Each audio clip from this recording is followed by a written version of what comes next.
겨울이 오면은 봄 또한 멀지 않으리. 이 영국의 시인 셸리의 말입니다. 이 지난 5년 동안 리플은요, 규제라는 혹독한 겨울을 견뎌냈습니다. 하지만 지금 한번 보세요. 미국 SEC의 태도가 바뀌었죠. 혁신의 싹을 틔울 수 있는 규제 샌드박스라는 본격적인 봄이 찾아왔습니다. 이 긴 겨울을 버텨낸 뿌리 깊은 나무만이 가장 화려한 꽃을 피우는 법이죠. 이제 리플이 피어낼 이 르네상스의 봄을 맞이할 준비가 되셨나요?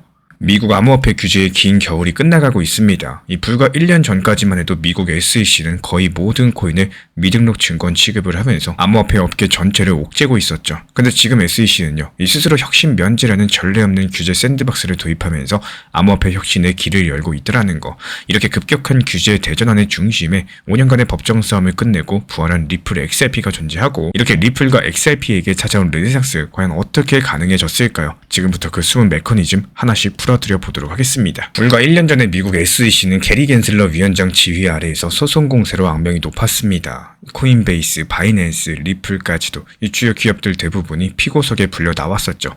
겐슬러 이전 SEC 위원장은요, 대부분의 암호화폐는 지은권이라고 못을 박으면서 이 규칙 제정보다는 집행을 통한 규제에 의존을 했다라는 거. 그 결과로서 미국의 블록체인 기업들은 불확실성을 견디지 못하고 해외로 떠나는 이런 탈미국화 현상이 두드러진 바가 있습니다. 이 암호화폐 산업에 있어서 그 시기는 마치 암흑기나 다름이 없었다라는 거예요. 하지만 2025년 1월 20일 이 워싱턴엔 지각 변동이 일어나게 됩니다. 도널드 트럼프 대통령이 새로운 SEC 위원장으로 폴 애킨스를 지명한 거죠. 여기서 애킨스는 2000년대 초에 SEC 위원을 지내면서 자유시장이랑 완화된 규제를 주장해왔던 인물입니다. 엘리자베스 워런 상원원을 포함해가지고 민주당 강경파의 반대에도 불구하고 2025년 4월 9일 상원 인준을 통과하면서 제34대 미국 SEC 위원장으로 취임을 했습니다. 겐슬러 시대가 본격적으로 저무는 순간이었죠. 이런 애킨스 체제의 등장으로 인해가지고 곧바로 정책 기조의 180도 전환으로 이어졌습니다. 이 취임 석 달 만인 7월 31일 애킨스 위원장은 프로젝트 크립토라는 대대적인 규제 혁신안을 발표했는데요. 이 현재의 규제 환경을 암호화폐 위에 달라붙은 규제 따개비 같다라고 비유하면서 이런 것들을 깨끗이 제거하겠다라고 공언을 한 겁니다. 이 프로젝트 크립토의 핵심 철학은 한마디로 경제적인 실질에 초점을 맞추는 거였는데요. 겐슬러가 주장했던 한 번 증권이면 영원한 증권이다, 이런 논리를 정면으로 뒤집은 거죠. 예를 들어서 네트워크가 충분히 탈중앙화되거나 토큰이 실질적인 유틸리티를 갖추게 되면 더 이상 그 토큰을 투자계약, 즉 증권으로 보지 않겠다라는 입장입니다. 애킨스가 수많은 시장 관계자들이랑 논의한 끝에요, 이 새로운 토큰 분류치기도 내놓았는데 암호자산을 4가지로 구분을 했고, 디지털 상품이라거나 네트워크 토큰은 탈중앙화된 네트워크 가치에 연동이 되기 때문에 증권이 아니라는 거, 그리고 디지털 수집품이나 게임 아이템 같은 자산들도 투자 수익 기대가 없기 때문에 증권이 아니라고 봤습니다. 그리고 디지털 도구, 예를 들어가지고 멤버십이나 증표처럼 실용적인 기능을 수행하는 코인들도 증권으로 간주하지 않는다라고 밝혔습니다. 마지막으로 주식이나 채권 등 이런 기존 금융상품을 토큰화한 것들은요, 명확하게 증권으로 취급한다라는 기준을 제시했다라는 거예요. 결국에 형식보다는 실질인 거고 라벨보다는 경제적인 현실을 기준으로 삼겠다라는 겁니다. 이런 철학적인 전환들은 XRP 같은 유틸리티 토큰이 증권법 굴레에서 벗어날 수 있는 이론적인 근거를 마련했습니다. 실제로 리플의 XRP는요, 탈중앙화된 글로벌 결제 네트워크에서 브릿지통으로 기능하도록 설계가 되었기 때문에 애킨스의 분류에 따르면 증권이 아니라 이 디지털 상품 또는 네트워크 토큰에 해당을 합니다. SEC 수장의 공식 입장이 이렇게 바뀌면서요, 시장의 분위기가 순식간에 반전이 됐다라는 거. 기존에는 암흑기였다면은 지금부터는 이 르네상스 서막으로 향하는 길이 본격적으로 열린 거죠. 그리고 이런 변화의 결정판이 바로 내년 1월 실행될 혁신 면제 제도입니다. 2025년 9월 SEC는 암호화폐 기업들을 위한 혁신 면제 제도를 연내 마련하고 2026년 1월부터 시행하겠다라고 예고를 했는데요. 이 말 그대로 혁신을 위한 예외를 허용하겠다는 의미인 건데, 기존의 금융 규제 틀 안에서 암호화폐 같은 새로운 기술을 융합하고자 하는 시도로 볼 수가 있다는 거. 여기서 애킨스 위원장은 이 제도를 두고 미국 시장에서 책임 있는 기술 개발을 촉진하기 위함이다라고 설명을 남겼습니다. 그렇다면 혁신 면제는 구체적으로 무엇을 의미할까요? 쉽게 말해서 암호화폐 스타트업 전용 안전지대입니다. 이 과거에 SEC 헤스터 피어스 위원이 제안했던 안전지대 개념을 실제 제도로 구현을 한 건데요. 여기서 핵심 내용은 이렇습니다. 이 토큰 발행사의 일정 기간 등록 의무 면제인데요. 이 새로운 프로젝트가 토큰을 발행해서 자금을 모을 때 바로 SEC한테 증권으로 등록하지 않는다라고 하더라도 3년에서 5년 정도의 유예 기간을 주겠다라는 겁니다. 그리고 그 대신에 이런 기간 동안 프로젝트는 투자자 보호를 위해서 몇 가지 조건을 충족을 해야 됩니다.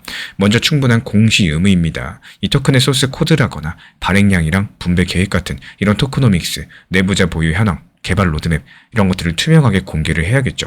여기서 등록은 면제를 해주되 투명성은 담보하라는 취지입니다. 그리고 여기서 중요한 건요. 이 면제라고 해서 모든 책임이 또 면제되는 것은 아닙니다. 혁신에 대한 면제가 적용된다라고 하더라도 사기 행위에 대한 제재까지도 면해주는 건 아니기 때문에 SEC는 여전히 시세 조종이나 허위, 과장 홍보, 여러 가지 사기성 범죄에는 강력하게 집행을 할 권한을 유지합니다.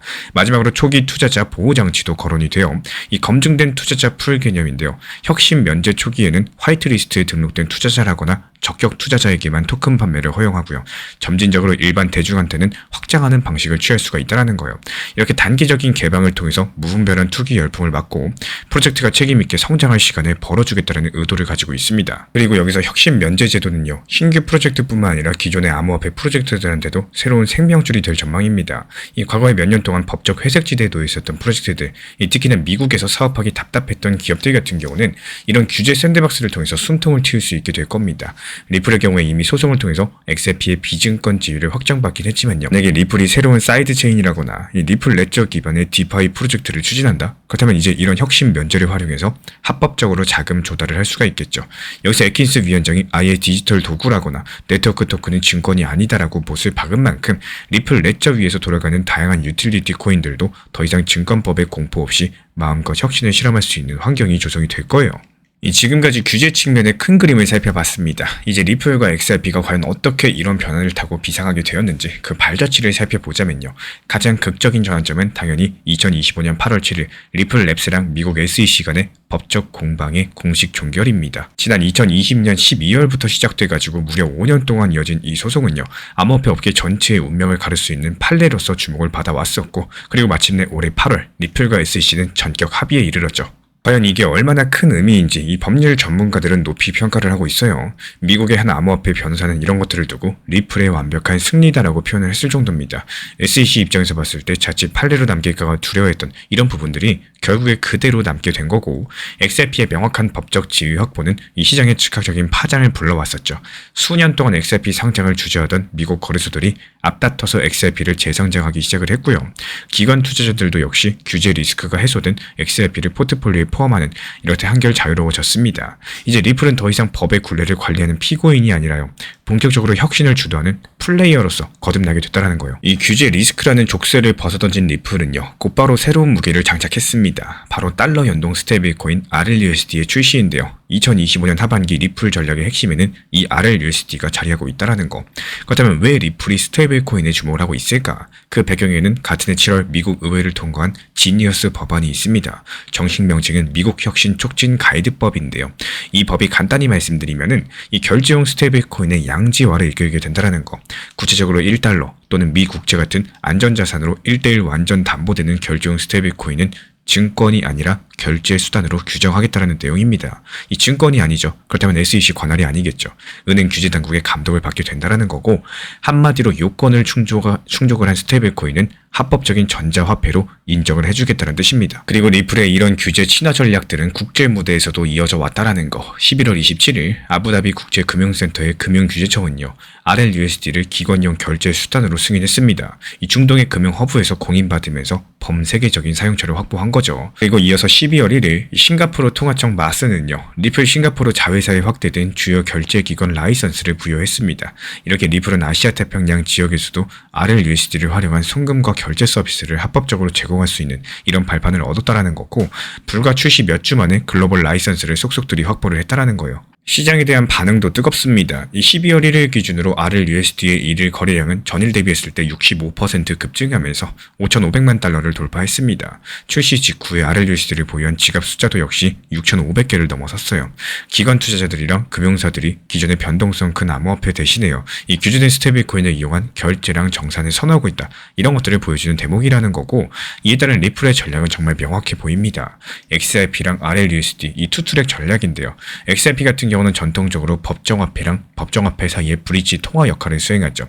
이 두 가지 통화 사이에 유동성을 공급을 하면서 실시간 송금을 가능하게 하는 이 유달 요인 셈입니다.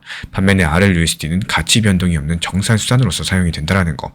은행이나 기업들이 안심하고 거래 결제를 완료할 때 쓰는 이 달러 대용 화폐인 거고 결국에 XRP로 속도랑 유동성을 담당을 하고 RLUSD로 안정성이랑 신뢰를 담당하는 이 상호 보완 관계를 구축을 한 겁니다. 이 두 가지 자산이 리플 레저 생태계에서 시너지를 내면서요. 이 리플이 단순한 송금 서비스를 넘어서 글로벌 디지털 결제 인프라로 확장할 수 있는 발판을 마련했다라는 거예요. 그리고 다음으로 거론되는 빅 이벤트는 리플 기업 공개 IPO죠. 이 리플의 경영진은요, 공식적으로 2025년 올해 안에 IPO 계획은 없다라고 선을 그었습니다. 하지만 시장에서는 2026년 1분기 가능성을 높게 점치고 있어요. 이 실제로 장외시장, 이 비상장 주식시장에서요, 현재 거래되고 있는 리플 주식은 기업 가치 200억 달러, 한화 우리 돈으로 27조 원, 이 천문학적인 돈을 이미 넘었다라는 보고서가 있습니다. 미국 SEC랑 소송 리스크가 해소된 데다가 이 사업 전망까지도 밝아지면서 시장 투자자들이 리플 XRP의 미래 가치를 반영하고 있다는 거예요. 리플이 IPO를 단행하면요, 여기서 얻는 이점은 정말 여러 가지입니다. 먼저 막대한 자본 조달로서 글로벌 사업 확장에 탄력이 붙겠죠. 그리고 상장 기업으로서 재무 정보랑 경영 내역을 투명하게 공개하게 되기 때문에 보수적이던 전통 금융기관들도 리플과의 협업에 대한 신뢰 장벽들이 한층 낮아지게 될 겁니다. 특히 IPO 과정에서요, 여기서 공개될 리플의 XRP 보유량 그리고 활용 계획까지도 이 시장의 불확실성을 해소하고 또 투명성을 높여줄 수밖에 없겠죠. IPO가 리플한테 이 자금 조달 이상의 그 신뢰 확보라는 보너스를 안겨줄 것으로 보여지고 있습니다. 반면에 현재 규제 측면, 이 시장 측면에서 봤을 때 순풍이 불고 있는 것은 맞겠지만요, 정치권의 풍향도 끝까지 지켜보셔야 됩니다. 폴 애킨스의 친암호화폐 행보에 대해서 공개적으로 반기를 드는 인물이 바로 엘리자베스 워런 상원 의원인데요. 이 워런 의원 같은 경우는 애킨스 위원장이 과거에 컨설팅 회사를 통해서 암호화폐 기업들로부터 자문료를 받은 이력이 있다라면서 SEC 수장으로서 이해충돌 소지가 크다라고 맹렬하게 비난을 했습니다. 그녀는 무려 30페이지가 넘는 공개 서원을 보내가지고 애킨스의 과거 행정을 조목조목 공격했고요. 사퇴 압박을 넣기도 했습니다. 그리고 하원의 금융서비스 위원장의 과거를 지닌 맥신 워터스 의원은요, 아예 이번 지니어스 법안과 클래러티 법안에 대해서 이 자체가 목적에 부합하지 않는 졸속 법안이라면서 강력하게 반대했습니다. 그리고 워터스 의원 같은 경우는 이들 법안이 소비자 보호장치를 무시하고 대규모 사기에 빌미를 줄 수 있다라고 경고를 남겼는데요. 이 규제 강화론자들 사이에서 애킨스 체제의 친혁신 기조가 투자자 보호를 소홀히 할지 모른다는 우려를 표출하고 있는 거예요. 하지만 이런 반대에도 불구하고 정치권 전반의 분위기는 과거랑 달라지고 있습니다. 암호화폐 규제가 더 이상 민주당 대 공화당의 진영 싸움, 그런 이슈로만 머물지가 않고 있고요. 이 미국의 미래 경쟁력과 연결된 문제라는 그 인식이 퍼지고 있기 때문에 실제로 올해 하반기 클래러티 법안 표결에서 민주당 하원은 78명이어 공화당과 함께 찬성표를 던졌습니다. 여당과 야당을 막론하고 암호화 산업 육성에 대해서 손을 들어주는 위원들이 급증하고 있다는 거죠. 이렇게 워런 의원 등의 강한 반대에서도요, 미국의 정치권 내부 암호화폐 우호 세력들은 점점 초당적인 연대를 이루면서 그 주류로 떠오르는 모양새라는 겁니다. 이어서 업계의 반응도 변화에 맞춰서 발빠르게 움직여주고 있어요. 폴 애킨스 위원장은요, 이 취임 일성으로 해외로 떠난 혁신 기업들을 다시 미국으로 돌아오게 하겠다라고 선언을 남겼고, 실제로 코인베이스, 서클, 미국계 암호화폐 기업들 이런 기조를 반기면서 오히려 미국 내부 투자를 늘렸고요. 또 고용까지도 늘리겠다라고 발표를 했습니다. 리플도 역시 최근에 싱가포르랑 아부다비에서 라이선스 획득하면서 글로벌 영토를 넓혀가고 있는 것은 맞겠지만요, 그 리플의 본사는 여전히 미국에 두고 있다라는 거. 그리고 앞서 언급했던 것처럼 RLUSD를 뉴욕 규제 아래 출시하는 이런 미국 시장에 대한 강력한 신뢰를 행동으로 보여주고 있습니다. 한때 규제를 피해서 해외로 눈을 돌렸던 기업들이 이제 미국의 명확해진 기준 아래에서 다시 미국으로 모여드는 이 리쇼어링 흐름이 나타나고 있다는 것. 애킨스가 말한 떠났던 혁신의 기한이 지금 실제로 현실화되고 있는 셈입니다. 이제 2025년도 이번 달 12월이 끝이죠. 얼마 남지 않았습니다. 올해를 돌아보면요, 이 암호화폐 산업에 있어서 규제의 겨울이 가버렸고 본격적인 봄이 찾아온 이 분기점으로 역사의 기록이 될 거예요. 특히 리플과 XRP, 이 생태계는 생존의 단계를 넘어서 번영의 단계로 접어드는 변곡점을 맞았습니다. 최근에 리플이 하락하네, 상승하네, 3,000원 깨졌네, 또 다시 3,000원 올라갔네, 이러는 와중이지만서도요, 작년에 어떻습니까? 리플 500원, 700원 하던 거 그때랑 비교했을 때 여전히 많이 올라온 수치고요. 앞으로도 리플 XRP는 이런 우상향 기조가 유지될 것으로 보여지고 있습니다. 이 규제 리스크 해소 그리고 새로운 제도권 편입을 바탕으로서 XRP 시장 전망도 상당히 발달하는 것. 이 많은 시장 분석가들은요, 다가오는 2026년 XRP 가격에 대해서 낙관적인 전망을 내놓고 있습니다. 이 기본적인 시나리오로서 내년 상반기 XRP 현물 ETF 승인 그리고 RLUSD 사업의 안착이 순조롭게 이루어진다면요, XRP 가격이 최소 3.5에서 3.8달러대까지 상승할 수 있다는 예측이 나와주고 있고요. 여기 더해가지고 이 초강세 시나리오로는요, 글로벌 은행권 채택 가속화가 되면서 암호화폐 시장 전반의 상승장이 겹친다. 이럴 경우에 지난 불마켓 때 세웠던 전고점 뛰어넘으면서 XRP 5달러 이상도 가뿐하게 가능하다라는 관측까지 나와주고 있어요. 물론 약세 시나리오도 없진 않지만요, 거시경제 환경이 약화가 된다라거나 예상하지 못한 규제 제동이 걸릴 경우 일시적으로 XRP 1달러 내외까지도 내려갈 수 있다는 신중한 의견도 존재하고 있는 것도 사실이지만, 이렇게 몇 가지 변수가 남아있는 상황에서 딱 한 가지 분명한 건요, 이제부터 리플 XRP의 미래를 가로막았던 불확실성은 거의 다 사라지고 없다는 사실입니다. 2025년 12월 현재 우리는 이 리플과 XRP가 규제의 굴레에서 벗어나서 활짝 날개를 펴는 모습을 지켜보고 있습니다. 이 폴 애킨스 체제 혁신 면제 제도는요, 리플뿐만 아니라 암호화폐 산업 전체에 대한 합법적인 혁신의 공간을 열어주고 있다는 거. 이 리플이 수년 동안 발목을 잡았던 SEC라는 족쇄를 풀어 던졌고, 이제 RLUSD라는 새로운 무기를 장착한 채로 글로벌 금융 결제방 혁신에 다시금 박차를 가하고 있습니다. 2026년은요, 이 리플이 오래전부터 꿈꿔왔던 가치의 인터넷이 규제의 보호 아래에서 현실로 구현되는 이런 원년이 될 것이라는 기대감이 나와주고 있습니다. 지난 5년 동안 얼마나 힘들었습니까? 이 힘겨운 싸움 끝에 찾아온 XRP 르네상스, 과연 리플은 이런 호기를 발판 삼아서 암호화폐 역사의 새로운 장을 열 수가 있을까요? 규제가 풀려버린 지금 이 시점, 그 정답은 머지않아서 시장이 보여주게 될 겁니다. 과거 삼국지에서요, 유비가 제갈량을 얻기 전에 뜻은 컸지만 기반이 없어가지고 쫓겨다니는 신세였습니다. 하지만 유비가 제갈량을 얻으면서 비로소 수어지교, 즉 물을 만난 물고기처럼 이 천하를 도모할 수 있는 힘을 얻었죠. 지난 5년 동안 미국 SEC라는 가뭄에 갇혀 있었던 리플한테 폴 애킨스의 규제 혁신은요, 이 제갈량과도 같은 생명수라고 볼 수가 있다라는 거. 이제부터 물을 만난 리플은요, RLUSD랑 XRP 현물 ETF라는 이런 두 가지 날개를 달고 단순한 생존을 넘어서 천하를 산분할 수 있는 거대한 비상을 시작하게 될 겁니다. 수익을 늘리기 위한 도구이기보다는요, 나 자신을 지키기 위한 보험에 가깝다라는 말씀 드리고 싶습니다. 많은 분들께서 포트폴리오 이야기를 들으시면요, 뭔가 정말 대단한 종목 조합을 짜야 될 것 같고, 나도 뭔가 전문가처럼 이 종목을 나열해야 될 것 같다, 이렇게 느끼시는데, 사실 포트폴리오라는 게요, 화려할 필요가 전혀 없어요. 그리고 오히려 심플하면 심플할수록 오래 유지할 수 있기 때문에 정말 좋습니다. 왜냐면 투자에서 가장 무서운 건 시장이 아니라 결국에 흔들리는 내 마음인데, 이 종목이 너무 많고 또 복잡해질수록 그 마음을 다잡기가 힘들어지고 이 기준 없는 불안감만 커지게 되기 때문입니다. 그래서 포트폴리오는 무엇을 얼마나 담을지보다도 내가 어떤 상황에서도 끝까지 지킬 수 있는 구조인가, 이게 훨씬 더 중요하다는 말씀 드리고 싶고, 이런 구조 안에서 나는 어떤 사람인지 스스로 먼저 알 줄 아셔야 됩니다.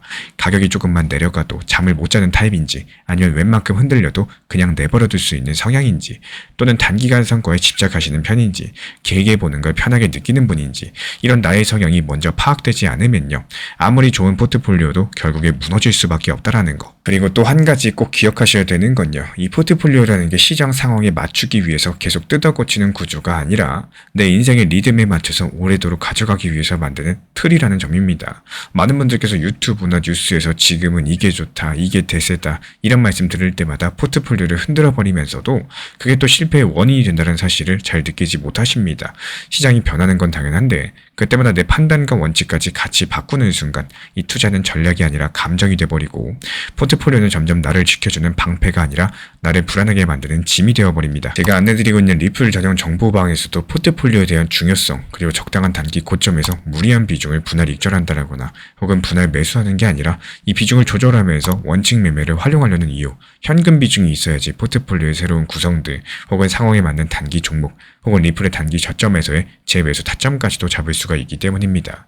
결국에 시장은요, 이 한 방향으로만 흘러가는 게 아니기 때문에 올라만 간다는 생각보다는 적당한 단기 고점에서 저점을 살리는 이런 효율적인 대응에 대해서 생각해 보시는 게 가장 현명하실 겁니다. 그래서 포트폴리오를 짜실 때 가장 먼저 하셔야 될 질문은 요즘에 뭐가 오를까가 아니라 내가 흔들리지 않으려면 어떻게 나눠야 될까, 이런 거이고, 이 구성이 내 생활과 마음에 무리가 없을까, 이런 것도 생각하셔야 되는 거고요. 최악의 상황에서도 이건 지킬 수 있을까, 이런 질문도 던질 줄 아셔야 됩니다. 그리고 이런 질문에 스스로 답할 수 있을 때 비로소 포트폴리오는 완성이 아니라 시작이 될 거고, 그때부터 투자는 돈을 벌기 위한 싸움이 아니라 나 자신을 관리하고 지켜내는 아주 조용한 습관이 되어가기 시작을 할 겁니다. 결국에 느끼시게 될 거예요. 이 수익을 크게 낸 사람보다도요, 끝까지 자기 관리를 지킨 사람이 진짜 강력한 투자자라는 거. 그래서 포트폴리오는 전략이 아니라 그를 대하는 태도라는 것들을 말입니다. 이 결국에 살아남는 건요, 시장을 이기는 사람이 아니라 자기 자신을 이기는 사람입니다. 이 코인 시장은 하루의 오르내림만 보고 판단할 수 있는 단순한 시장은 아닙니다. 특히 리플, XRP나 비트코인처럼 중장기 구조가 중요한 자산들 같은 경우는 이런 흐름을 꾸준하게 관찰하면서도 지금 시장이 어느 단계에 있는지 차트랑 심리 그리고 수급을 함께 묶어서 이해하셔야지 손실을 줄일 수가 있습니다. 그래서 제가 매일매일 직접 체크하는 가격 구간들, 이 시장 심리가 어디서 꺾이고 어디서 다시 살아나는지 여기에 대한 흐름을 정리해서 드리고 있기 때문에 필요로 하신 분들께서 현재 번호로 신청 주시면 입장 도움 드리도록 하겠습니다. 혼자서 고민하는 시간 줄여드리기 위한 기준 제공드리고 있으니까요. 구독과 좋아요만 눌러주시고 따라와 주시기 바랍니다. XRP 2,750원 단기 저점 매수가 무사히 체결이 됐습니다. 그리고 방금 전 예상했던 단기 되돌림이 그대로 들어오면서 현재 가격 2,800, 2,900원 선까지 반등 중에 있는데요. 사실 이런 순간이 가장 어렵습니다. 막 빠지던 시장이 갑작스럽게 되돌림 반등 나올 때 이 대부분의 투자자분들께서 여기서 팔아야 되나, 이거 더 들고 가야 되나, 아니면 아까 못 산 거 다시 들어가야 되나, 이 마음이 한 번에 복잡해지시곤 합니다. 하지만 우리 신사 채널 구독자분들이라면 흔들릴 이유가 전혀 없겠죠. 왜냐면 저점 분할 매수, 단기 되돌림, 분할 익절까지 처음부터 시나리오대로 딱딱 움직이고 있기 때문입니다. 이번 2,750원 구간은 단순한 반등 자리가 아니라 시장이 크게 흔들릴 때 이 가능성이 가장 높은 저점 리스크 완충지대였어요. 그래서 저는 흔들리지 않고 바로바로 매수책을 안내드리면서 지금처럼 시장이 되돌아오면은 자연스럽게 단기 분할 매도 전략으로서 다음 타점 이어가는 흐름입니다. 지금 시점에서 필요한 건 욕심이 아니라 이 흔들리는 구간에서 마음을 지키는 힘입니다. 시장이 올라타는 사람보다 원칙을 지키는 사람이 결국에 수익을 가져가시고요. 지금처럼 실시간 타점과 속보, 전략들이 중요해지는 시기에서는 혼자 대응하기가 너무 어려우실 거예요. 잘못 들어가면 당일에도 5에서 10% 금방 손실 나버리죠. 그래서 실전 대응을 원하시는 분들은 제가 직접 실시간 타점 속보 드리고 있는 신사 채널 리플 XRP 실시간 커뮤니티 방에 들어오시면 됩니다. 입장 원하시는 분들 현재 보이는 번호로 문자 신청 주시면 입장 도움 드리고 있고요. 흔들릴 때 잡아드리는 손이 진짜 실력입니다. 지금처럼 중요한 자리에서는 더더욱 함께하는 게 안전합니다. 혼자 가지 마시고 다 같이 함께하세요. 구독과 좋아요, 알람 설정만 부탁드리고 우리 채널이 움직일 수 있는 원동력입니다. 오늘도 차분하게 원칙 지키면서 가신다면 이 시장은 결국에 준비된 사람에게 돌아온다는 사실 기억해 주시기 바랍니다.